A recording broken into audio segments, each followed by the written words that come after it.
Hello dear students, welcome back to Science Wise. Today in this video we are going to cover chapter 6, that is nervous system of class 7th. ठीक है, 7th class का ये chapter है nervous system. हम इस video में nervous system पढ़ेंगे. ठीक है, तो मेन पार्ट जो हम इसमें कवर अप कर लेंगे वो है आपका ब्रेन, स्पाइनल कॉर्ड, नर्व्स.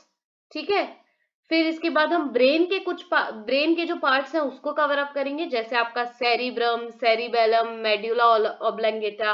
ठीक है, इसकी लोकेशन एंड फंक्शन पढ़ेंगे. स्पाइनल कॉर्ड की क्या लोकेशन है, क्या फंक्शन है, वो भी पढ़ेंगे. ठीक है, nerves, what are nerves and their general functions. Introduction. Nervous system is the most important organization of animal body. Nervous system जो है वो बहुत ही important पार्ट है, जिसको हम कंट्रोल सेंटर भी बोल सकते हैं. ब्रेन कंट्रोल सेंटर है और नर्वस सिस्टम जो है वो पूरा एक प्रॉपर फंक्शनिंग के लिए रिस्पॉन्सिबल है. ठीक है, कौन सी फंक्शनिंग? कंट्रोल एंड कोऑर्डिनेशन की जो फंक्शनिंग है वो कौन करवाता है? वो नर्वस सिस्टम करवाता है. ठीक है, कंट्रोल और कोऑर्डिनेशन जो है वो नर्वस सिस्टम का मेन काम है. ठीक है, दूसरी बात ये स्टेबिलिटी मेंटेन करता है ना, स्टेबिलिटी मेंटेन करने का काम भी नर्वस सिस्टम का है. अब जो हमारी ह्यूमन बॉडी है उसमें कितने बिलियन नर्व है, नर्व सेल्स है? तो 14 बिलियन नर्व सेल्स, यानी कि नर्व सेल को हम क्या बोलते हैं? न्यूरॉन्स बोलते हैं. इनसे मिलकर क्या बना है? पूरा हमारा नर्वस सिस्टम बना हुआ है 14 मिलियन नर्व सेल, यानी कि न्यूरॉन्स से. न्यूरॉन्स क्या है? न्यूरॉन्स जो है वो फंक्शनल और स्ट्रक्चरल यूनिट है किसके? नर्वस सिस्टम के फंक्शनल और स्ट्रक्चरल यूनिट होते हैं न्यूरॉन्स. क्लियर? इतना क्लियर हो गया. अब यहाँ पे एक वर्ड दिया है स्ट्यूमुली. स्ट्यूमुली क्या होता है? स्ट्यूमुली का मतलब होता है कि इंफॉर्मेशन. ठीक है, स्ट्यूमुली का मतलब होता है इंफॉर्मेशन. इतना क्लियर हो गया बेटा? जो इंफॉर्मेशन या जो भी रिस्पॉन्स होता है उसको सेंड करते हैं हम नर्वस सिस्टम के थ्रू. नर्वस सिस्टम का एक मेन काम ये भी है कि वो स्टिमुली को रिसीव करता है, यानी कि इंफॉर्मेशन को रिसीव करता है बाहर के एनवायरनमेंट से और रिस्पॉन्स को ट्रांसफर करता है. ठीक है, ये इसका मेन फंक्शन है. अब जो न्यूरल सिस्टम है ना, न्यूरल सिस्टम जो है वो क्या है? वो एक नेटवर्क है नर्व फाइबर्स का. न्यूरल सिस्टम क्या है? नर्व फाइबर का एक नेटवर्क है जो कि किसको कनेक्ट करके रखता है? बहुत सारे ऑर्गन्स को, वेरियस ऑर्गन्स को कनेक्ट करके रखता है ब्रेन के साथ, और ब्रेन को भी बहुत सारे ऑर्गन्स के साथ, और ये कोऑर्डिनेट करके कंट्रोलिंग का काम करते हैं. कोऑर्डिनेट का क्या मतलब होता है? कोऑर्डिनेट का मतलब होता है एक सिंक्रोनाइज वे में, इंटीग्रेशन के साथ सारे सिस्टम्स को प्रॉपरली उनके नेचुरल बैलेंस में रन करवाना. सिंक्रोनाइज मतलब एक साथ सारे चीजें होना. ठीक है, उसको हम सिंक्रोनाइज बोलते हैं. तो कंट्रोल एंड कोऑर्डिनेशन भी यही है. फिर बहुत सारी चीजें हैं, जैसे आपका डाइजेस्टिव सिस्टम हो गया, रेस्पिरेटरी हो गया, कार्डियोवैस्कुलर सिस्टम हो गया, फिर आपका एक्सक्रीटरी सिस्टम हो गया, रिप्रोडक्टिव सिस्टम हो गया. सारे सिस्टम्स को साथ में लेके अगर चल रहा है ब्रेन, तो वो किसकी दम पे? नर्वस सिस्टम की दम पे. ठीक है, जब प्रॉपर इंफॉर्मेशन ट्रांसफर होगी, प्रॉपर इंफॉर्मेशन रिसीव करेगा ब्रेन, ठीक है, प्रॉपर इंफॉर्मेशन ऑर्गन्स तक जाएंगी, तो ये सारा काम जो है वो नर्वस सिस्टम करता है और प्रॉपरली करता है. ठीक है, इसलिए उसको हम कंट्रोल एंड कोऑर्डिनेशन, एक कंबाइंड फॉर्म में यही बोलते हैं कि वो कंट्रोल एंड कोऑर्डिनेशन का काम करता है.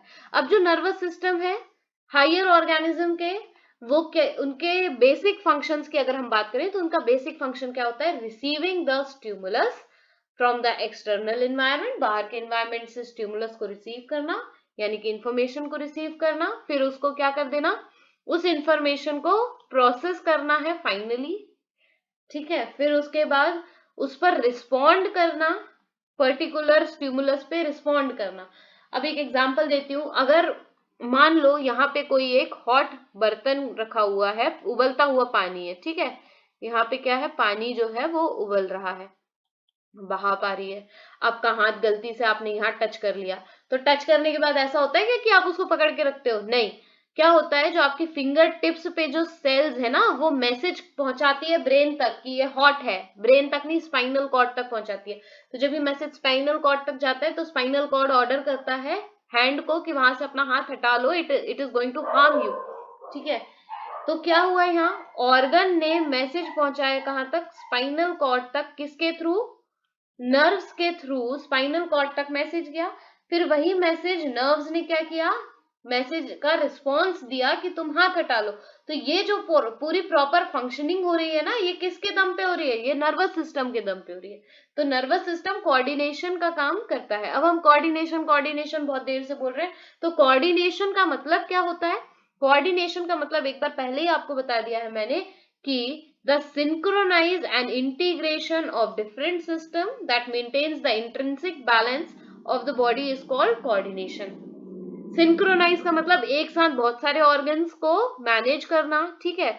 इंटेंसिक बैलेंस मतलब नेचुरल बैलेंस बना के चलना, ठीक है। अब हम कोऑर्डिनेशन की अगर हम बात करते हैं तो दो टाइप के कोऑर्डिनेशन हो गए, एक हो गया नर्वस कोऑर्डिनेशन, दूसरा हो गया केमिकल कोऑर्डिनेशन। जब हम केमिकल कोऑर्डिनेशन की बात करेंगे तो उसमें हार्मोन्स इन्वॉल्व हो जाएंगे, केमिकल मैसेंजर्स इन्वॉल्व हो जाएंगे, जिसको हम हार्मोन्स बोलते हैं, ठीक है। तो जब हम हार्मोनल बैलेंस की बात करते हैं तो वहां केमिकल कोऑर्डिनेशन की बात होती है ना। हार्मोन्स प्लस नर्वस सिस्टम की बात करेंगे तो वो केमिकल कोऑर्डिनेशन में आएगा। लेकिन जब हम क्या बोल रहे हैं, सिर्फ हम नर्वस सिस्टम की बात कर रहे हैं, सिर्फ हम स्पाइनल कॉर्ड की बात कर रहे हैं, सिर्फ हम ब्रेन की बात कर रहे हैं, नर्व्स की बात कर रहे हैं, सेंस ऑर्गन्स की बात कर रहे हैं, तो ये वाला जो कोऑर्डिनेशन, ये कौन सा कोऑर्डिनेशन हो जाएगा, नर्वस कोऑर्डिनेशन। क्लियर हुआ इतना। अब हम आ जाते हैं न्यूरॉन्स पे, है ना, neurons and nerves. Next topic आपका क्या है, न्यूरॉन्स एंड नर्व्स। तो आप यहाँ देखिए, न्यूरॉन्स, न्यूरॉन मतलब एक नर्व सेल, ठीक है। जब हम एक नर्व सेल की बात करते हैं बेटा, तो एक नर्व सेल में आप स्टार्टिंग से देखिए, आपको क्या दिख रहा है, सबसे पहले ये फाइबर लाइक स्ट्रक्चर दिख रहे हैं, इसको हम क्या बोलते हैं, डेंड्राइट्स। और ये जो है ये क्या काम करते हैं, ये जो डेंड्राइट्स आपके दिख रहे हैं ना, ये डेंड्राइट्स होते हैं, ठीक है। ये जो डेंड्राइट्स हैं ये क्या करते हैं, ये कंडक्ट करते हैं इम्पल्स। इम्पल्स भी क्या है, इंफॉर्मेशन, ठीक है। इंफॉर्मेशन को कंडक्ट करते हैं, सेल बॉडी तक पहुंचाते हैं इंफॉर्मेशन को, है ना, मतलब फॉरवर्ड कर देते हैं सेल बॉडी तक। अब ये सेल बॉडी क्या हो गई, ये आपकी सेल बॉडी है ना, ये आपकी क्या है, सेल बॉडी है पूरी, ठीक है। सेल बॉडी में क्या होता है, सेल बॉडी में होता है न्यूक्लियस, न्यूक्लियस कंट्रोल सेंटर होता है सारी सेल्स का। फिर यहाँ पे नेस्लेंस बॉडी है, फिर एक्सॉन हिलॉक है, ये एक्सॉन हिलॉक हो गया, ठीक है। फिर आप यहाँ पे देखिए, आपको क्या दिख रहा है, एक्सॉन, ये आपका कौन सा पोर्शन है, ये एक्सॉन, ठीक है। एक्सॉन के बाद हो गया आपका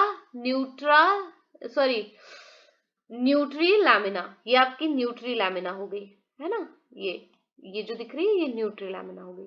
अब यहाँ न्यूट्री लैमिना के जस्ट नीचे आप देखिए, ये ऐसे ये दिख रहा है, ये यहाँ ब्लू डॉट्स डाल रही हूं मैं, ये आपकी क्या हो गई, नोड ऑफ रेनवायर, ठीक है। और लास्ट में आपको क्या दिख रहा है, टर्मिनल ब्रांचेस, या आप इसको बोल दीजिए एक्सॉन टर्मिनल्स, है ना।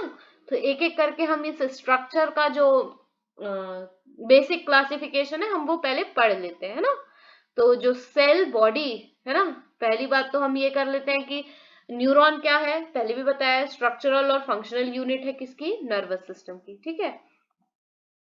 अब न्यूरॉन जो है उसको हमने पार्ट्स में पढ़ना है। पहला पार्ट है आपका सेल बॉडी, जिसको हम क्या बोलते हैं, सोमा। सेल बॉडी को क्या बोलते हैं, सोमा बोलते हैं। इसका शेप फिक्स नहीं होता, ये पॉलीगॉन शेप की भी होती है, राउंड शेप की भी होती है, स्फेरिकल भी होती है, ट्राइंगुलर भी होती है, फ्लास्क शेप की भी होती है, ठीक है। तो इसका शेप फिक्स नहीं होता। इसमें क्या क्या होता है सेल बॉडी में, सेल मेम्ब्रेन सेल बॉडी के अंदर होती है। सेल मेम्ब्रेन किसकी बनी हुई होती है, लिपिड और प्रोटीन की बनी हुई होती है, ठीक है। फिर न्यूरोप्लाज्मा होता है। न्यूरोप्लाज्म क्या होता है, एक semi solid jelly like liquid होता है जिसको न्यूरोप्लाज्म बोलते हैं। साइटोप्लाज्म सुना है ना, साइटोप्लाज्म क्या होता है, सेल के अंदर जो प्लाज्मा होता है वो साइटोप्लाज्म, ठीक है। ऐसे न्यूरोप्लाज्म में भी semi solid jelly like liquid होता है, उसको हम क्या बोल देते हैं, न्यूरोप्लाज्म। और न्यूरोप्लाज्म के अंदर क्या होते हैं, ऑर्गेनेल्स होते हैं, ठीक है। नेसल्स ग्रैनुअल जो है वो क्या है, वो जो ग्रैनुअल है, ग्रैनुअल मीन्स कण, ठीक है, पार्टिकल। तो ये जो ग्रैनुअल है ये किससे बना है, राइबोन्यूक्लियो प्रोटीन से बना है, ठीक है, राइबोन्यूक्लियो प्रोटीन से बना हुआ है और ये पूरे सेल में बिखरा हुआ रहता है। अब हम न्यूरोफाइब्रिल्स या फिब्रिल्स की अगर हम बात करें तो ये माइन्यूट थ्रेड के जैसे होते हैं। कैसे होते हैं, बिल्कुल बारीक थ्रेड के जैसे सब्सटेंस होते हैं जो कि पूरी सेल बॉडी में फैले हुए रहते हैं। फिर हम बात करते हैं सेल ऑर्गेनेल की। तो अब नर्व सेल जो है या आपके न्यूरॉन्स जो है उसमें क्या होते हैं, उसमें होता है न्यूक्लियस, सेल ऑर्गेनेल में न्यूक्लियस हो गया, माइटोकॉन्ड्रिया हो गया, Golgi apparatus, ribosome, endoplasmic reticulum, ये सब क्या होते हैं, ये आपकी सेल बॉडी में होते हैं, ठीक है। फंक्शंस जो हैं, फंक्शन क्या होते हैं, it controls the metabolism of neuron, it receives impulse through dendrons and transmit impulse through axon.